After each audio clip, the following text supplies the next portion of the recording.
Little known fact, Recycled Minds Comedy was established in 2002 and it's evolved from a local improv comedy troupe into an internationally in-demand team. They've left audiences in stitches around the world performing at prestigious events like the Edinburgh Fringe Festival, the world's largest performance arts festival, on cruise ships and at top-notch universities, and even for Fortune 500 companies. Recycled Minds guarantees side-splitting interactive performances suitable for all ages. But here's the twist. Recycled Minds isn't just about making you laugh.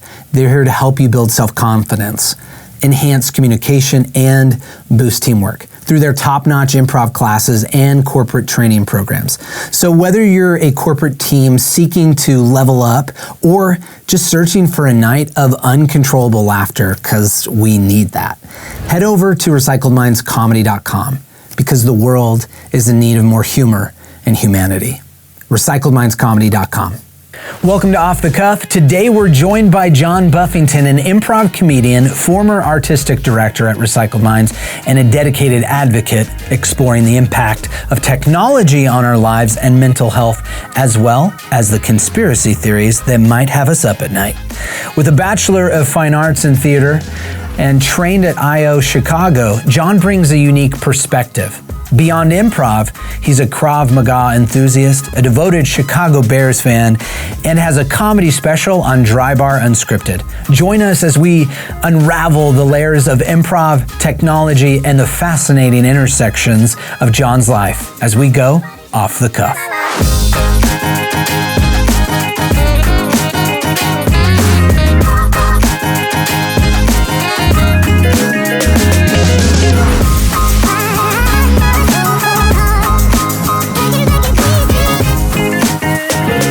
Ladies and gentlemen, my next guest, John Buffington. John?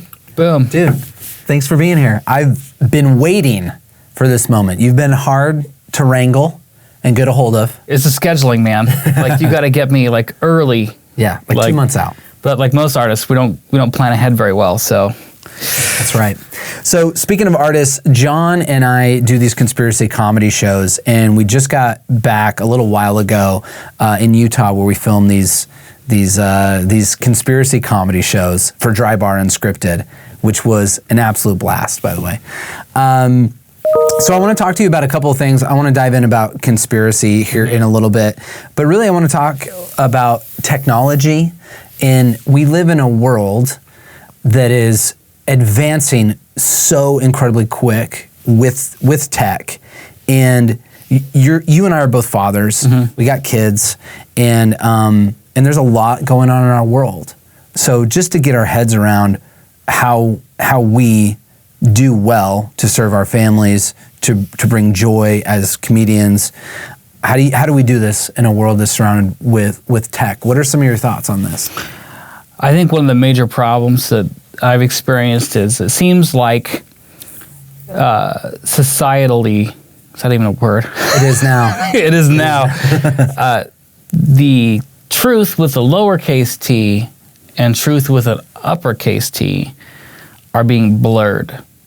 And then maybe sometimes these shows that we do with our buddies, these improv shows, are exploring why that is happening.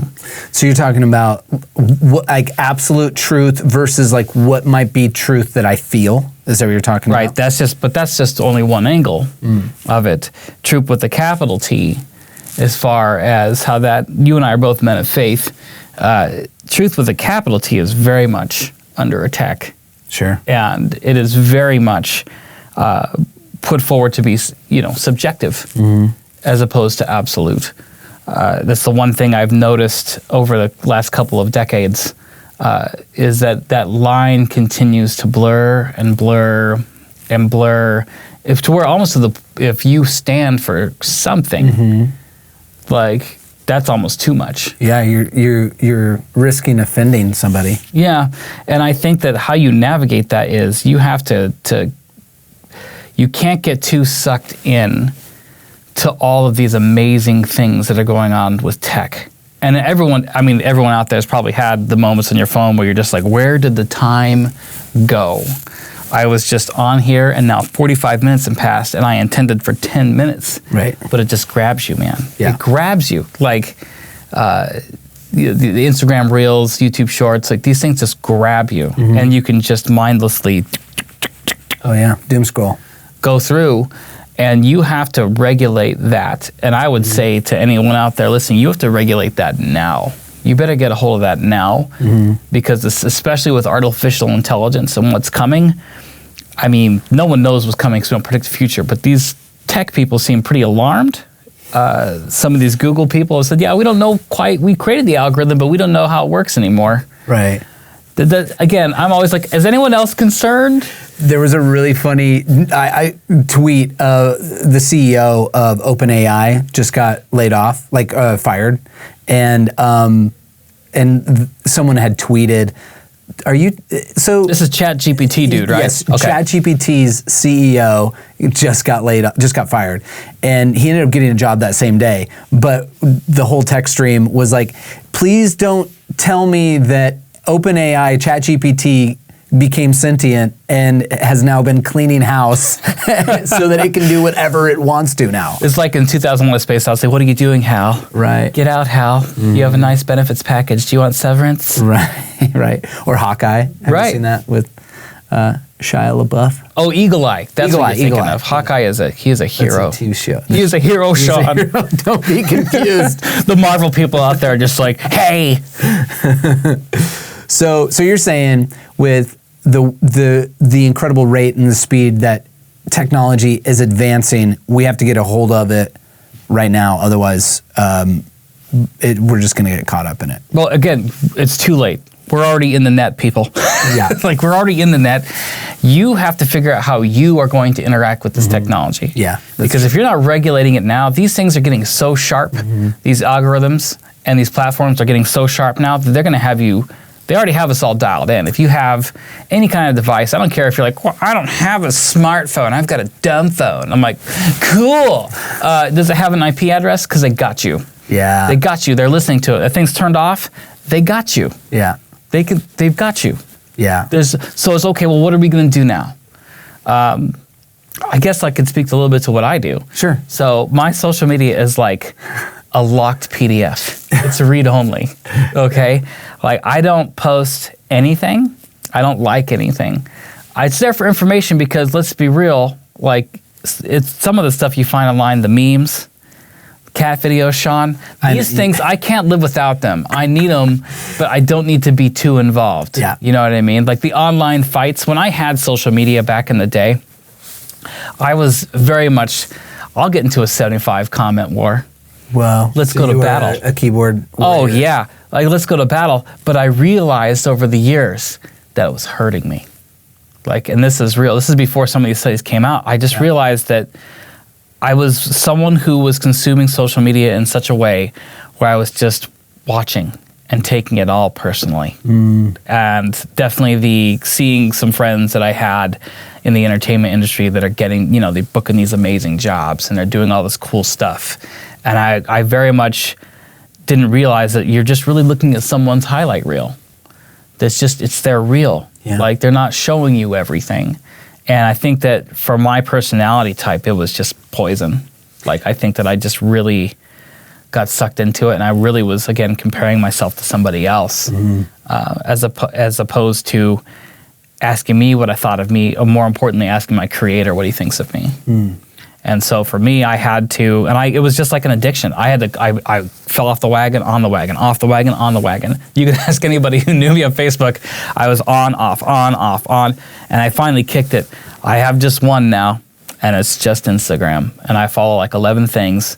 Mostly it's 10 accounts of telling me why the Chicago Bears are awful. And then a couple friends. Like, that's really all my social media account is. And and I took the app off my phone. So I log in maybe once every couple of weeks and just check it.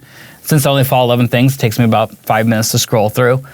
And then I'm done. So you don't even have Instagram on your phone. You log in on a laptop. I log in on my phone, but I force myself to take the step as opposed to just being the rat hitting the water bottle, just hitting your thumb and open that thing up. I force myself to log in and try to be a little bit more in the world. That's and like in my own body, present in the moment, and not so much on my phone. Yeah. Because again, it's an addiction, right? I saw this.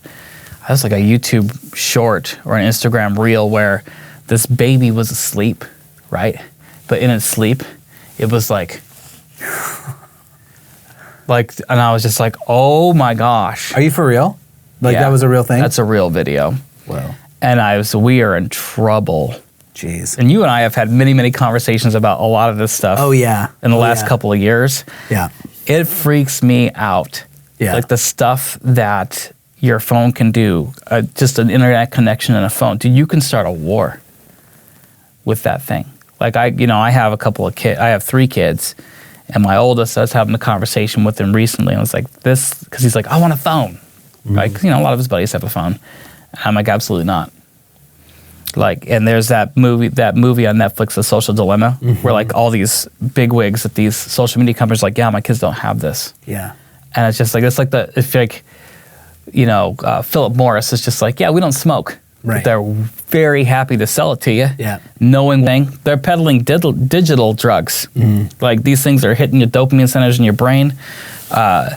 And I think all of us out there, if you're listening to this, or watching this, I think that we've all had those moments where we realized, this got a big reaction out of me. And like you kind of have this like snap back to reality moment where you're just like, wait, why did I feed it? I knew this would be possible, and I fed into it anyway. And again, you're playing against these algorithms that are just bananas. Yeah. These people that are like, oh, I'm not influenced by it. I can control myself. No, you can't. Yeah. If you're plugged in and you're on your phone at least 6-7 hours a day, I promise you, you're being programmed. Guaranteed. So speaking of program, we did a show titled Program, which was all about what we're being fed from social media or the news is actually wiring us to think a certain way and to feel a certain way towards different people or different people groups or different policies or politics, right? So I do want to touch on a little bit you just doing a show recently and your son, who's 12 years old. 10 years old. Dude, I totally thought he was older. He reads older because he's gifted and talented. He's hyper intelligent. Right. Yeah. So he comes up on stage because he had just done a study on Roanoke, which was the first British colony that mysteriously disappeared. So as you guys are listening to this, you're probably getting the glimpses of like, oh, I see why he'd be great for this conspiracy comedy show. Your son came up on stage, 10 years old, told a recap of like his report that he did on Roanoke, and then we did a long form show based off of it. What was that like to share the stage with your son? Oh, I've been thinking about it the last couple of days. I really was very excited to share that with him, and like how rare it is to be able to do that with your kid. And hopefully like my kids eventually will be performers in some way. And we've never pushed any of that on them. Both of them are all of our kids are kind of extroverted. Even my youngest, who's 20 some odd months, 21 months, he's very social. Both my wife and I are, we're trained in theater and improv and stuff. Yeah. But and the confidence that he had on stage was dude, incredible. He has no fear. This fool has rapped in front of his elementary school every year for the talent show. He just doesn't, and he has a bit of a stutter. And that's helped with his confidence getting on stage and slowing his brain down. Right. And he had a couple moments in the show where I could tell he's like, oh, I don't want to. He was getting self-conscious about his stutter, and but he was able to overcome it on stage in real time. And I was impressed that he was, especially when we opened up to the improvisers to ask him questions, and he just stayed. He was like Tom Brady in the pocket, just cool as a cucumber, and Max is throwing all this stuff at him, and he's just this is what we learned. Yeah. And Max is like, yeah, but what about this? And he was just like, no, it's that's not what we learned at all. Yeah. So it was cool to be on to get on stage with him and stuff like that, because I know he has a kind of drive to be on stage in some capacity. So we'll see what that morphs into. Yeah, he was stoked to sign the show poster. We've talked about this, how we grew up in the 80s and 90s, and now we're raising kids that I think are going to be tough. Like your son is a black belt in is it Krav? No. He is a black belt in Taekwondo. Taekwondo. Okay. So, when I was growing up, like I did a little bit of karate, but like you've done a couple different martial arts. Yeah, I trained for 11 years in a different system of Taekwondo than my son's currently in. My daughter is also in Taekwondo. My 20-month-old, like he's grown up in the Taekwondo studio. He kicks and goes, hiya, and like throws punches and stuff. Like the Korean masters that are at the studio are very excited to get him out there when he's old enough. Like, that's awesome. I trained Taekwondo for 11 years, and I knew that that's something I wanted my kids to do because it did create a lot of physical self-confidence. It translated to other sports, just especially for this generation of kids, like being in their body and being present as opposed to, on Fortnite or on a phone or a tablet or whatever. Super important. And the world is changing. It's rapidly changing. Yeah. And it's going to change at such a rate that, as far as we know, we don't know about lost civilizations, as far as we know, it's never gone this fast before. Yeah. And it's going to go exponentially quick. Yeah. And rapid change can create chaos. Yeah. Like society, with crime, with all sorts of things. So having a good sense of overall, I would say to any parents out there that are listening, though, the best thing you could possibly do, in my opinion, is enroll them in a martial art. Whether it's Brazilian Jiu-Jitsu, Krav Maga. Some Krav Maga places don't teach kids, some do. Just anything, Taekwondo, like Shotokan, whatever. Something to put them in their body. It is a mind, body, spirit activity. It's excellent. It's excellent. That's the best thing my parents ever did for me. And there were even some days as a kid I didn't want to go, or Sure. But I'm just glad that they did that, and I knew. As an adult, when I would think back on it, I was like, if I ever have kids, they're doing that. I'll work 3 jobs to make sure it happens. Because it's expensive, but like it's worth every single cent. Yeah. You're creating a strong adult, a strong future adult that can take care of themselves, take care of others, and hold their space in a world, again, that is rapidly changing. Yeah. As things are changing so much on the outside in the world, we have to make sure that we're taking care of ourselves on the inside so that when we go out into it, we're fortified, we're able to stand firm with all this stuff that is just coming our way. And there is a point where, and you touched on this earlier as us being men of faith, like you want to care and be kind to people and treat people with dignity and respect. And you also want to be able to not bend or break to someone else's desires for you, whether it's their belief system or whether it's what they might say is right or correct. If you know the capital T for truth, then you have to stand up for what is good, what is true, what is right, what is just. And we're in this pivotal time where lines are being drawn in the ground. And we have to ask ourselves, what does it look like to stand firm? What does it look like? What are my values? What is my moral compass? What are the things that I'm willing to stand up for, and the things that I'm willing to say, hey, I'm not going to get in that conversation. Here is the thing. So I've been training Krav Maga for the past 3.5 years. And one thing, coming back to revisit, because Krav Maga is a mix of, for those people watching out there, Krav Maga means contact combat. It is the IDF's system, fighting system. It's not even a martial art, it's a system, an ever-evolving system that they train. And it is a mix of everything, kind of like Jeet Kune Do, like Bruce Lee. It has all sorts of different styles that are involved in it, but it's designed to be efficient. And one thing that I think Krav Maga really teaches you, again, you're in your body. And for me, what it does for me is I am, again, if you can't tell people by watching, I'm all over the place all the time mentally. It forces me to be in my body or I get hit. Yeah. So not out here where you don't. Yeah, dude, you gotta be paying attention. You gotta slip that jab, come over here, duck over here, throw that kick up, here it comes, boom. Like that's you're in your body and you're holding your space. Because if you don't have any personal physical boundaries, that's probably going to translate to your political boundaries, to your spiritual boundaries. So you have to hold your own space, but not just physically, but mentally and spiritually, what do I stand for? Like because of all the division and everything that's going on, which again, in my opinion, is tech, like social media is going to be the undoing of us all. It will. And I think that with all this division that's going on, your ability to fence it is rapidly shrinking. So what would you say, after our show, I'm just thinking of some of the people that are in our spaces, and there was someone who's a Gen Z who was talking about, like, if we had to get drafted today, or if there was a war or something like that, we're not gonna make it. Like, you know what I'm saying? What would you say to someone who believes that about themselves? What would you say to them to help them or inspire or encourage them? I would say there's this thing called Rosetta Stone. And your two language choices of our oppressors, you need to learn Russian or Chinese.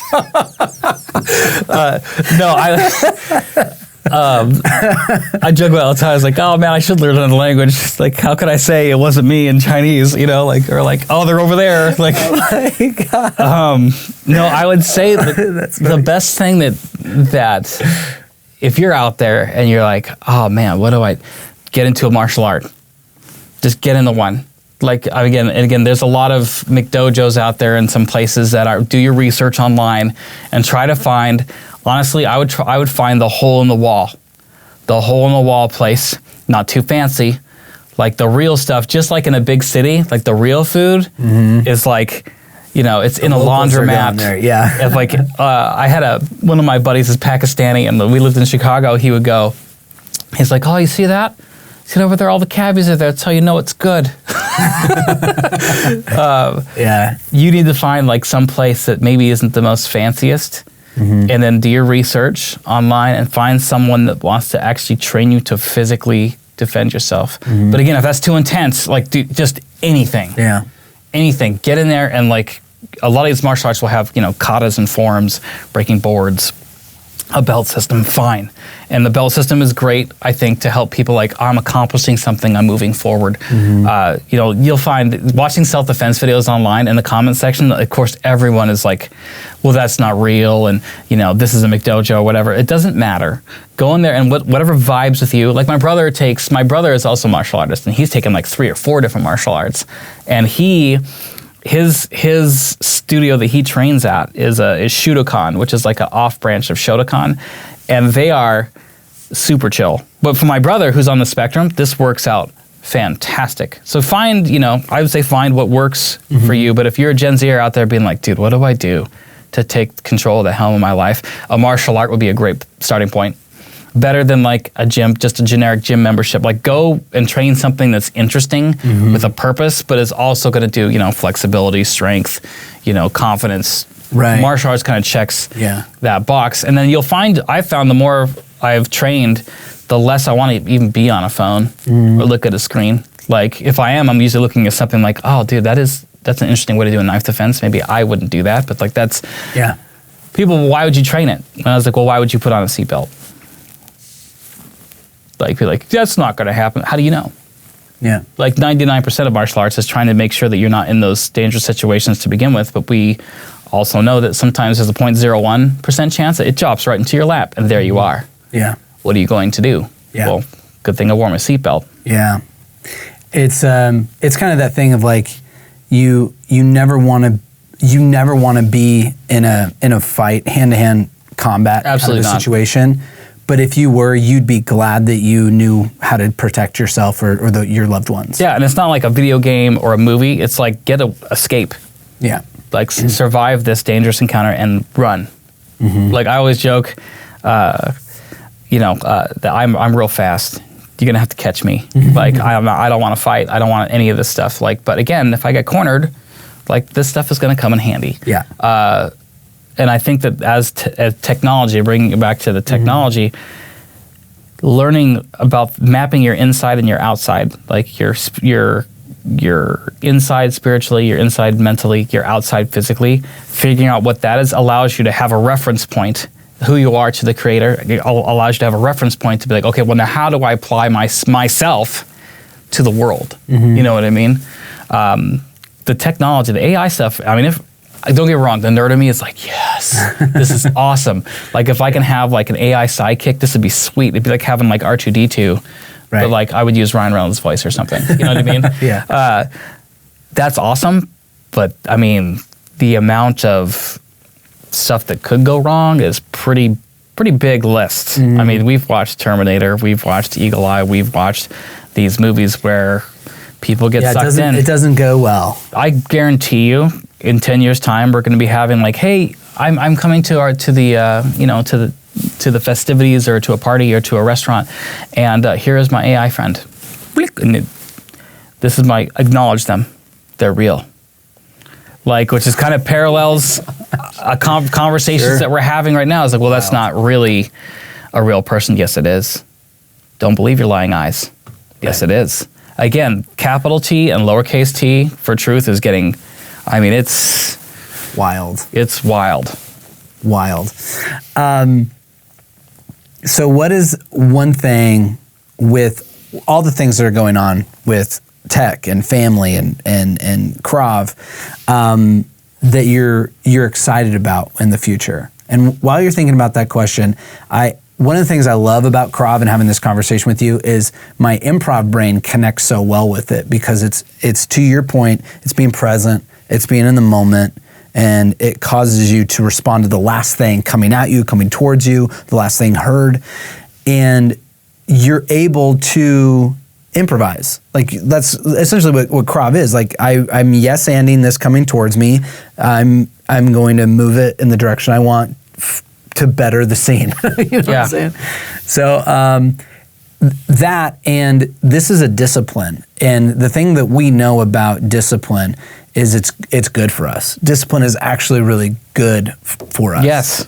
And the more that we discipline ourselves, actually the more freedom we end up having. It sounds like an oxymoron, but someone who's like scatterbrained, or like, I might have to take some Krav classes, but it's this idea of like getting into a discipline so that you can become the strongest, healthiest version of yourself, whether it's a spiritual discipline, a physical discipline such as this, healthy disciplines of like, what am I putting into my body, whether that's something I'm eating, something I'm listening to, things that I'm watching.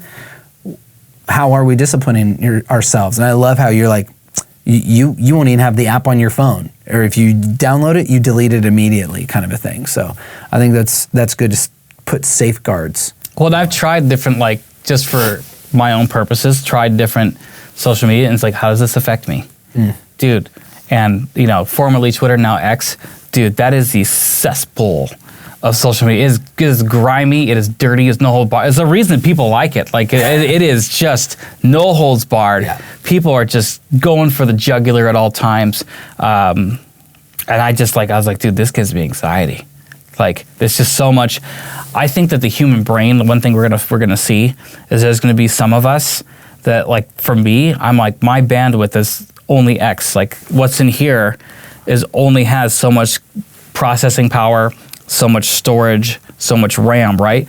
And everything, the amount of information that we're receiving on a day-to-day basis is nothing like in ancient times. So the amount of information we get in a couple of days, probably they got in one lifetime, as far as like things from the outside, beyond what the town crier is saying, you know what I mean? Mm-hmm. And I think, again, regulating that, there's gonna be some people that's gonna be like, we're gonna have like another version of the Amish, I think, that are gonna be like, dude, no. We're not doing this. Right. Like, people are just gonna be like, and you're already seeing it. Like, a lot of people are growing their own food. Right. A lot of people are like, can I have chickens? Mm-hmm. These are things that we've, had a garden, my family, but we're going a little bit harder with chickens in the spring and a little bit bigger of a garden, and trying to eat things that, again, aren't sprayed with chemicals by billionaires who are buying all the farms. Right. Well, on that note, I was like, can I go harder in the paint? Like, what do you want to know? Let's talk about, I love these conspiracy comedy shows that we get a chance to do. How do you keep yourself from like going down that rabbit hole while you're researching something? Is it just the same kind of thing? You safeguard, you protect your time, or is it just like there's moments where you're just like, I'm going into the rabbit hole? I don't do that anymore. It's too much. It's too much. Yeah. I think sometimes you'll meet people that that are way into like the conspiracy stuff, and they're just like, dude, you can't live there. It is not a healthy place. It's not a happy place. Humans conspire. You know, for people who are like, there's no such thing as conspiracy, they conspire. Humans are wild. Humans gonna human no matter what's gonna happen. And I think, again, like you said, you just have to regulate. You have to claim your space, claim your mental space, claim your spiritual space, and claim your physical, and be like, is this good for me? Like, and again, when I look at, oftentimes, like you guys send me like Instagram reels, like, hey man, what do you think of this? Yeah. We're probably the worst at sending you stuff where you're like, guys, this better be good. I've had to say before, I was like, dude, I can't watch this right now. Like, I'm not in the headspace for this. Yeah. I think that asking questions of culture, of authority, is the sign of a healthy society. And what we're seeing in Western society in particular is censoring people who are asking questions, censoring people who are telling what turns out to be the truth. You know what I mean? Like that saying is, hey man, if you don't believe this conspiracy theory, just wait, 6 to 12 months. And we got to all see that from 2020 to 2023. Like a lot of the things that were out in 2020 or were suppressed in 2023, suppressed in 2020 are now true. Yeah. And there's a crowd that got real scared, and rightfully so. I think a lot of us got scared during 2020, and that one crowd got real scared and forced a lot of stuff on some people. And now we're being like, well, we should have forgiveness for that. And yes, because we're in a faith, you should have forgiveness. But I'm not going to forget. That we went real sideways on a lot of things, and think America did some stuff that I didn't think I'd ever see. And that's dangerous. And fear is dangerous. And spiritually, the enemy uses fear. And the best thing you can do to combat that fear, put yourself in your body. However that is, walking, meditating, whatever. Pray. Go outside, for crying out loud. Like, it's an amazing world out there. Yeah. Like the Meta and all these other companies are going to put you in this virtual reality, and that's going to be cool.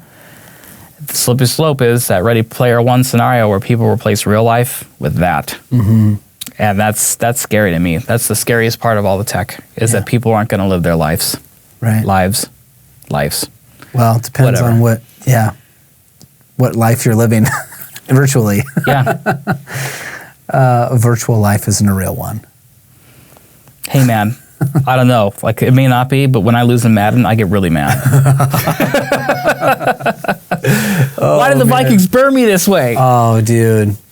Oh, don't bring up the Vikings. Oh, yeah. So, John, let me, as we're coming to a close, is there a conspiracy comedy show that you're looking forward to doing, or is there a conspiracy that's really fun? For example, at our last show, we had mentioned the Mandela effect, which is one of those that seem to be so quickly, people get it. They understand it, right? Yeah. When you think of the Fruit of the Loom logo, they think like, oh yeah, a cornucopia with fruit coming out, and they're like, wait, there's no cornucopia? I swear that there was. Or the Michael Jordan logo, he's not silhouetted wearing shorts, he's actually wearing pants. Like, we don't compute that. Does that make sense? Yeah. I don't know if you have a favorite. The majority of conspiracy theories, like, I just think are entertaining. Yeah. Wildly entertaining. Some of them obviously grow legs, and you're like, whoa, that's okay. That's these conspiracy theories out there. Some of them I think they're fun, or that like we haven't done this show yet, but the one where one of the Beatles was replaced. Yeah, Paul. That's fascinating to me. Yeah. Like, I think that someone was telling me that they think that about Avril Lavigne, that she was replaced. Yeah. And I'm like, that is wild. Yes. Like, she probably has something to say about it. You know what I mean? Like, let's ask Avril. Have you been replaced? Yeah. I think the idea, one of the ones that I really enjoy occasionally rabbit holing on, is like people who think that we're in a simulation. And there are times where I'm like, man, it really feels that way. And these algorithms can kind of create that in a way. Have you ever like talked to somebody that maybe you agree with or disagree with, and be like, hey, have you heard this? And they'll look at you like, and you know it to be fact, and you're like, I've never even heard that. I'm like, how have you not heard this? Particularly with COVID, depending on what echo chamber you were in, if you present someone a piece of information that's outside whatever that was, they look at you like you have like 3 heads. And you're like, what are you talking about? That didn't happen. Someone told me that like they didn't think that churches were suppressed during COVID. And that people, I had said like, the people were allowed to protest, and they put on masky poos or knots and got really close together, and that was okay, but people going to church, and that was forbade. And you're like, that never happened anywhere. Wow. And I was like, but it did. Yeah. Like, and then like sometimes people, like, again, that piece of information comes outside, and if it doesn't meet their cognitive bias, it's just like, even you can show them, here are the facts, here it is on a piece of paper, here it is notarized, and they would be like, no. Right. Like, and it happens on both sides, upside down, inside out, everywhere. Yeah, like ignoring the facts. But again, if this is what's feeding you, right, if your device, your phone, your tablet is feeding you, then that's what your source of information, like Gen Z, like their main source of information is TikTok, which is just terrifying. I love it. Terrifying. Sure. Yeah. Not that the news is telling the truth. Right. Like, have you seen those clips like the local news where people splice together local news? Yes. And it's all the same. Well, again, there's a reason for that. It's because these, like, a few corporations and corporate conglomerates own all of it. Yeah. And it's, controlling the narrative. Yeah. And so here it is. Here's the general news. Here's what you're going to say. It's already teleprompted for you. Yeah, simulation theory, like that's fascinating. Like that we're all like essentially living in a video game. But think about like the Bible, right? If you think about the Bible in terms of simulation theory. Oh boy. Like, so the creator of the video game was like, hey, this is the game I've created. And I'm going to put 2 players in there. One in red pants, one in blue pants, up, down, left, right, BA, select, start, and you'll have 30 lives. And they're like, and then they broke the rules. They're like, nope, no 30 lives for you. Just, you can't keep and continue. You get 1. Who are the NPCs? Again, that's up for debate. Sorry. But then like the people, those players grow their characters in the game, and the creator keeps coming like, dude, you guys, that's not how you play the game. I set this up. Well, I've given you a book how to play the game. And the character's like, no, we're not gonna do that. And he's like, all right, I'm gonna wipe the board. Flood, right? And they start again. And I was just like, what are we doing? You're still, you know what? I'm gonna come down into the game. I'm gonna come down into the game and I'm gonna show you how to do it. And what did the game do? They killed him. And he comes back, he's like, I'll be back. And that's where we're at now. That's where we're at now. I haven't heard it explained that way, but that makes a lot more sense than it's not scripturally sound, Sean. Right. But that's just... But it's entertaining. That's what you think about when you let your dog out at 2:30 in the morning. I don't know what you guys are doing. Sometimes, like, I literally lay down to go to sleep. I'm like, you guys, we cannot rehash 3rd grade right now. It's time to go to bed. Oh, my God. You have a small little child that's going to wake you up at 6:30. Go to sleep. Go to sleep.